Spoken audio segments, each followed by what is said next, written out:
Hello my YouTube family, कैसे हैं आप सभी। Welcome back to my new vlog. और ये जो मेरा व्लॉग है ना, ये है 16 जनवरी का और दिन है गुरुवार का। तो इस जो मेरा व्लॉग स्टार्ट हो रहा है ना, एकदम सुबह तो नहीं कहूँगी, क्योंकि सुबह के सारे काम जो थे ना मैंने निपटा लिए थे। यानी डस्टिंग, नाश्ता, झाड़ू पोछा, मेरा सब कुछ हो चुका था। क्योंकि ये सारे काम ना मैं सुबह जल्दी उठकर अपने निपटा लेती हूँ। और कपड़े भी बाहर घूमने के लिए मशीन में मैंने लगा दिए थे, कपड़े भी धुल रहे थे। और इधर वॉश बेसिन और वॉशरूम, टॉयलेट वगैरह में मैंने सब जगह ना हार्पिक डाल दिया था और करने लगी हूँ इधर की सफाई। और बस जो मेरा काम था वो था, बस अब इन सब चीज़ों को, थोड़ा बहुत एक्स्ट्रा काम हो जाते हैं ना, उन सब चीज़ों को निपटाना था। तो बहुत दिन से सोच रही थी कि ये काम करने हैं, पर ना अभी एक तो दिन छोटे होते हैं, ऊपर से काम भी बहुत ज़्यादा होते हैं ना, तो इन कामों के लिए ना टाइम ही नहीं मिल पा रहा था। तो सोचा नहीं, आज कुछ भी हो जाए मैंने ये काम निपटाने ही हैं। तो जब मैं गली में आई ना, तो गली में मतलब वॉशरूम वगैरह धो लिया मैंने। उसके बाद जब गली में आई तो देखा गली में ना छोटे छोटे से जाले कहीं कहीं दिख रहे थे। तो मैंने सोचा चलो इसे भी मैं साफ़ कर देती हूँ। और साफ़ करने के बाद ना पूरा जाले वगैरह उतारे मैंने। उसके बाद जो पानी था उसमें मैंने डाल दिया था फिनाइल, और फिनाइल डालकर आज मैं पूरे घर के अच्छे से कोने कोने की सफाई कर रही हूँ। पोछे में भी मैंने फिनाइल डाला था, और गली में जो धोना था ना उसमें भी मैंने फिनाइल डाल दिया था। एक तो इससे अच्छी खुशबू आती है, कीड़े वगैरह भी दूर रहते हैं, और घर ना एकदम फ्रेश फ्रेश सा लगता है। तो बीच बीच में इस तरीके से करो ना तो साफ़ सफाई अच्छे से हो जाती है। तो गली वगैरह पूरी धोने के बाद मैंने वाइपर से पानी सुखाया। उसके बाद जो मेरा ये बाथरूम के सामने का हिस्सा है ना, तो इधर भी ना वॉश बेसिन के नीचे ना पानी के निशान से हो गए थे। तो वो देखने में बहुत बुरे लग रहे थे। तो यहाँ पे मैंने क्या किया, थोड़ा सा हार्पिक डाल के ना उसे अच्छे से फैला दिया, और उसी समय ना उसे वाइपर से ना रगड़ दिया। इससे क्या हुआ, वो तुरंत के तुरंत निकल गया। और ज़्यादा मेहनत नहीं लगती है, बस ये होना चाहिए कि बस थोड़ा सा समय निकाल लो। और जब घर से लगाव होता है ना, तो काम करने में बिल्कुल भी आलस नहीं आता है, फटाफट से सारे काम हो जाते हैं, बस टाइम मिलना चाहिए।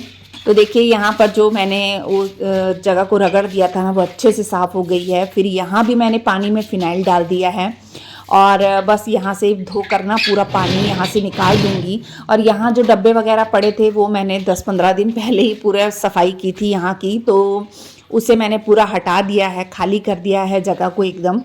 और फिर पूरा ना मतलब साफ सफाई रहती है, ऐसे क्या भरा भरा ना अच्छा नहीं लगता। तो मैंने सारी चीज़ों को हटा दिया है वहाँ से। फिर धोने के बाद मैंने वहाँ पोछा लगा लिया था, और उसके बाद नहाने चली गई थी।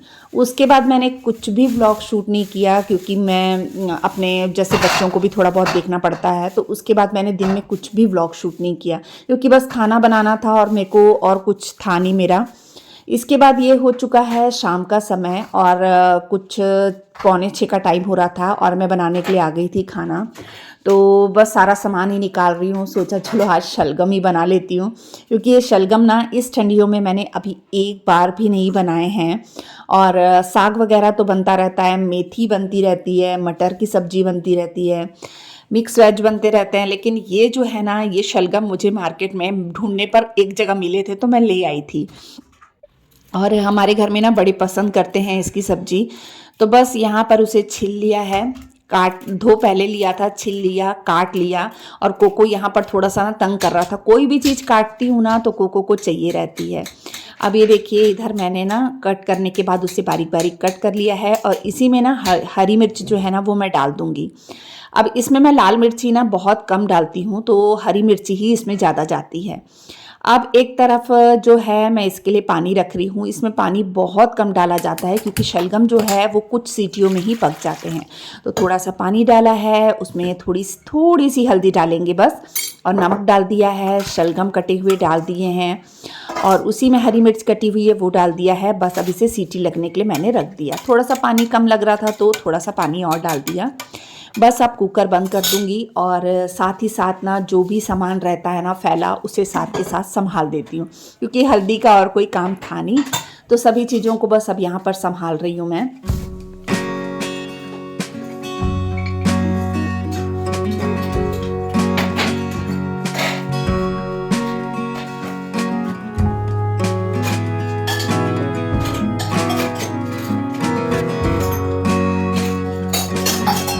इसके बाद जो दोपहर में बर्तन धो के मैंने रखे थे ना, वो भी सूख चुके थे। तो सोचा पहले इन बर्तनों को भी यहाँ लगा देती हूँ, क्योंकि थोड़ा सा समय जो था वो बचा हुआ था। मेन मैंने ना गाजर छिलके तो रखी थी, पर गाजर मुझे लग रही थी थोड़ी, तो इस बीच में मेरे हस्बैंड आए थे। तो मैंने उनसे कहा था कि आप थोड़ी गाजर और ले आना, क्योंकि इतने में तो गाजर का हलवा बनेगा नहीं। और मैंने सोचा कि चलो मैं आपके साथ में गाजर के हलवे के साथ में एक चीज़ और आपके साथ शेयर करूँगी, गाजर की खीर। तो मैंने 2 चीज़ें बनानी थी, क्योंकि गाजर की खीर जो है ना वो मेरे रमन को बहुत ज़्यादा पसंद आती है और घर में सभी को अच्छी लगती है। तो मैंने सोचा चलो आज दोनों चीज़ें बना लेती हूँ, तो इसी करके ना, और आप लोग के साथ शेयर करना भी हो जाएगा। तो इस वजह से मैंने गाजर थोड़ी सी और मंगा ली थी, क्योंकि गुरुवार के दिन ना हमारे इधर मार्केट लगती है। तो सोचा चलो बाकी सब्जियां तो पड़ी थी, तो बस वही मंगा ली मैंने। और जो बर्तन थे ना उन्हें फटाफट से लगा रही थी, ताकि जगह खाली हो जाए और इस बीच में जो समय का जो इस्तेमाल है वो भी हो जाए। यानी फ्री बैठने से अच्छा तो कोई काम जो दिख रहा है वो कर लो।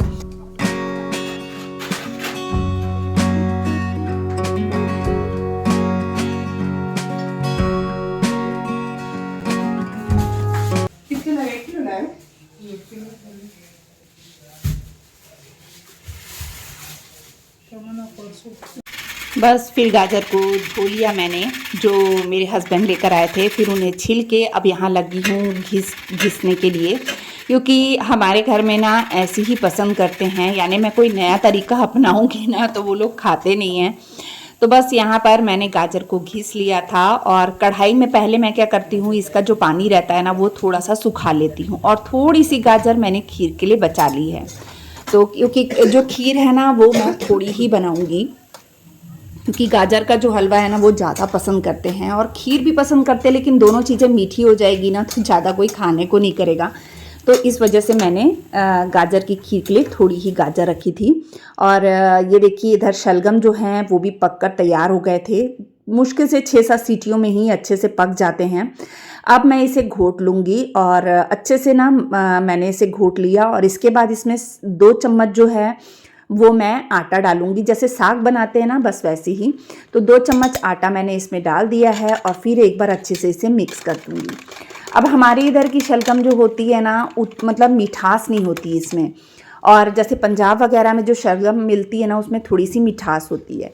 तो थोड़ी सी मिठास के लिए मैंने इसमें थोड़ी सी चीनी डाली है, जिससे इसका टेस्ट जो है ना बहुत ज़्यादा बढ़ जाता है। तो बस अब इसे घोट लिया है, और बस इसके बाद इसे मैंने साइड में रख दिया था।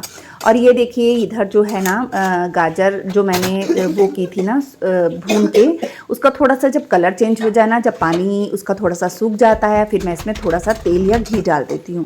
तो अभी जैसे ठंडियाँ हैं तो घी डालो ना, तो बाद में ठंडा जो हलवा होता है ना वो खाया नहीं जाता। तो मैंने इसमें थोड़ा सा तेल डाल दिया है।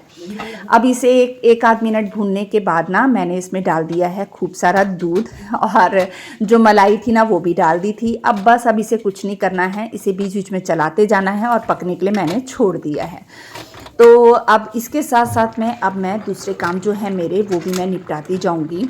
और अब एक तरफ ना मैंने जो तड़का लगाना था ना शलगम को, उसकी भी तैयारी कर ली थी। तो पहले तेल में डाला है बारीक कटा हुआ प्याज, अदरक लहसुन की कूट लिया था, यानी अदरक लहसुन की पेस्ट डाल लीजिए। खड़ा कटा हुआ भी डाल सकते हैं आप, मैं बच्चों की वजह से नहीं डालती, क्योंकि मेरे बच्चे ना खाने को नहीं करते, मुंह में आता है ना तो। और इसके बाद जब वो भून गया तो टमाटर डाल दिया है। टमाटर 3 मैंने घिस लिए थे, यानी मिक्सी में तो नहीं पीसा था मैंने, उसे हाथ से ही मतलब बिलीकच कर लिया था, घिस लिया था। और बस यहाँ पर हो गया है मसाला तैयार। जब मसाले ने तेल छोड़ दिया है ना, तो बस अब इसमें मैं डाल दूँगी शलगम जो मैंने घोट के रखे थे, और इसे कर दूँगी अच्छे से मिक्स। और इसी समय में ना आप घी या मक्खन डाल देंगे ना तो इसका टेस्ट बहुत ज़्यादा बढ़ जाता है। अभी घर में रमन को, डैड जी को कफ एंड कोल्ड की प्रॉब्लम हुई है, तो इस वजह से मैंने इसमें नहीं डाला है घी या मक्खन। इससे क्या फिर और ज़्यादा बढ़ जाएगी, इस वजह से मैंने नहीं डाला। अब इसमें डाल दी है थोड़ी सी लाल मिर्ची, और जो धनिया धो के रखा था उसे बारीक कट करके उसे भी डाल दिया है। तो शलगम जो थे हमारे बनकर तैयार हो गए थे। अब इसे एक साइड में रख दूंगी। अब जो गाजर का हलवा था इसका 80-90% दूध जब सूख जाता है तब मैं इसमें चीनी डालती हूँ। तो चीनी डाल के इसे मिक्स करेंगे, और फिर अब इसे अच्छे से सूखने तक पका लेंगे। अब ये बनाया है मैंने कंडेंस मिल्क, हमें खीर के लिए कंडेंस मिल्क चाहिए, या तो आप मार्केट से ले लीजिए या फिर घर में बना लीजिए। तो ये कंडेंस मिल्क मैंने घर में बनाया है। मैं 3 तरह के मतलब बनाती हूँ कंडेंस मिल्क, और जो कि मैंने आपके साथ पहले भी शेयर किए हुए हैं। अगर आपको इसकी रेसिपी चाहिए होगी तो कमेंट में ज़रूर बताइएगा, मैं फिर से आपके साथ इसकी रेसिपी शेयर कर दूँगी, या आप मेरी पुरानी वीडियो में देख सकते हैं। अब 2 चम्मच जो थे चावल मैंने यहाँ पर धो के रखे थे भिगो के, तो बस मैंने उसे हल्का सा कूट लिया है। उसकी जगह आप टूटे हुए चावल भी ले सकते हैं। अब कुकर में मैंने डाल दिया है सबसे पहले गाजर को, उसमें डाला है 2 चम्मच जो चावल है उसे कूट के, और डाल दिया है थोड़ा सा दूध। अब दूध इतना डाल दीजिएगा जितना कि 3 सीटी लगवा दीजिएगा। तो मैंने 3 सीटी लगवा दी थी तेज़ सेक में, और इधर गाजर का जो हलवा है ये भी बनकर तैयार हो गया था। और अब जो है ना, मैं इसके साथ साथ में जो मेरे दूसरे काम है वो करूँगी। तो जब गाजर का हलवा बन रहा था ना, तो जो उसके छींटे उड़ते हैं ना दूध के, तो उससे पूरी गैस गंदी हो गई थी, और काउंटर टॉप भी मैंने सोचा चलो एक बार साफ़ कर लेती हूँ, क्योंकि गंदा किचन ना देख के काम करने का मन नहीं करता है। और रमन पास में ही बैठा था।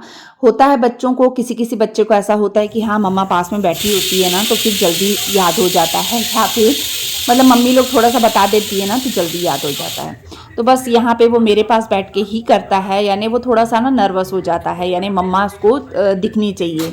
इसके बाद ना मैंने फटाफट से आटा भी गूंद लिया था, और इस टाइम तक सच में मैं इतनी ज़्यादा थक गई थी ना, मेरा जो शरीर है ना वो जवाब देने लग गया था। ऐसे लग रहा था कि अब आगे के काम मेरे से नहीं हो पाएंगे, क्योंकि सुबह से रात हो चली थी, रात हो गई थी, और मतलब थोड़ी देर भी ना, मतलब ऐसा नहीं था कि मैं बैठी हूँ, यानी दिन भर में कुछ ना कुछ मेरे काम लगे ही हुए थे। तो लगाने के लिए तो क्या होता है ना, अपन मेड लगा लेते हैं, हाउस हेल्पर लगा लेते हैं, और मेरे हस्बैंड कई बार बोलते भी हैं लगाने के लिए, लेकिन ना मुझे उनके काम पसंद नहीं आते हैं, सीधी सी बात बोलूँ तो इस वजह से ना मैं लगाती नहीं हूँ। और जब मेरी मदर इन लॉ थी ना, तो मम्मी जी के होते में लगी हुई थी हाउस हेल्पर, लेकिन उस टाइम पे चलो होता है ना कि बच्चे भी एकदम ज़्यादा छोटे थे तो थोड़ी सी मुश्किल होती थी। तो अब क्या है, अब मैं बिल्कुल भी नहीं लगाती। अब मुझे ऐसा लगता है कि नहीं, मैं अपने हाथ से ही काम करूँ तो अच्छे से अपनी पसंद का काम हो जाता है। तो हाँ, लेकिन आगे आगे जाके जब दवाइयाँ अभी जैसे हो रही है, बढ़ रही हैं, तो अगर आगे जाके ज़रूरत पड़ी तब तो लगाना ही पड़ेगा। लेकिन हाँ, साथ में खुद को भी करना पड़ता है, हम पूरी तरह से उन पर डिपेंड नहीं हो सकते हैं। तो बस देखिए यहाँ पर जो है ना बनाने लगी हूँ मैं पराठे। तो जो सीटियाँ हैं वो भी बज रही, 3 सीटी बस मैंने लगानी थी, वो भी तेज़ सेक में खीर को। तो यहाँ सीटी भी लग रही थी जब तक, और जो है मैं एक तरफ बनाने लग गई थी पराठे।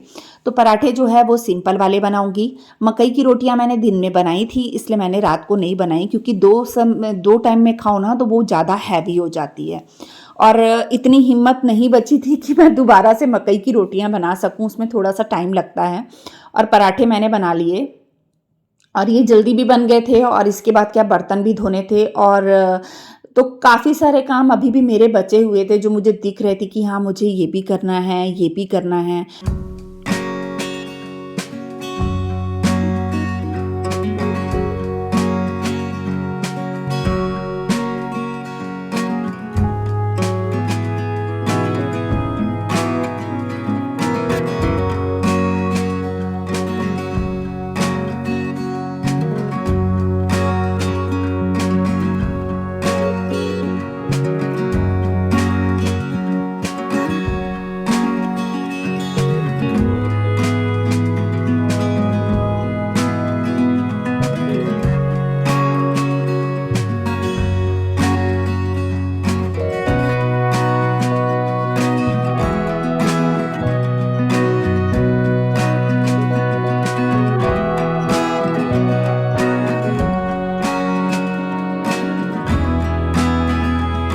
देखिए एक तरफ हमारी जो खीर है वो भी बनकर तैयार हो गई है, मतलब 80% यहाँ पर हमारी खीर बन चुकी है। चावल जो थे अच्छे से पक चुके थे 3 सीटियों में, और जो दूध था वो भी ठीक था, मतलब नीचे खीर नहीं लगी थी। तो बस अब इसे मैं एक कढ़ाई में निकाल लूँगी, और इसे निकालने के बाद ना आपको जितना इसे सुखाना है ना आप इसे सुखा सकते हैं। अब इसे मैं 2-4 मिनट अच्छे से तेज़ सेक में पकाऊंगी, ताकि इसका जो दूध है थोड़ा सा सूख जाए। अपन को थोड़ी सी मतलब गाढ़ी गाढ़ी खीर अच्छी लगती है, ये वाली जो होती है ना। तो बस मैं इसे थोड़ा सा अच्छे से मिक्स कर लूँगी 2-4 बार, मतलब 2-4 मिनट मिक्स करने के बाद ये थोड़ी सी गाढ़ी हो गई थी पकाने के बाद। फिर इसमें मैंने डाला जो होममेड कंडेंस मिल्क था, वो मैंने इसमें डाला और इसका स्वाद बिल्कुल मार्केट के कंडेंस मिल्क की तरह होता है और ये घर में अपन को बहुत ज़्यादा सस्ता पड़ता है बनाना और जल्दी भी बन जाता है और बहुत अच्छा भी बनता है। और मैं इसे स्टोर करके ना इससे केक वगैरह भी बना लेती हूँ, जो कि मैंने पहले भी आपके साथ शेयर किया हुआ है।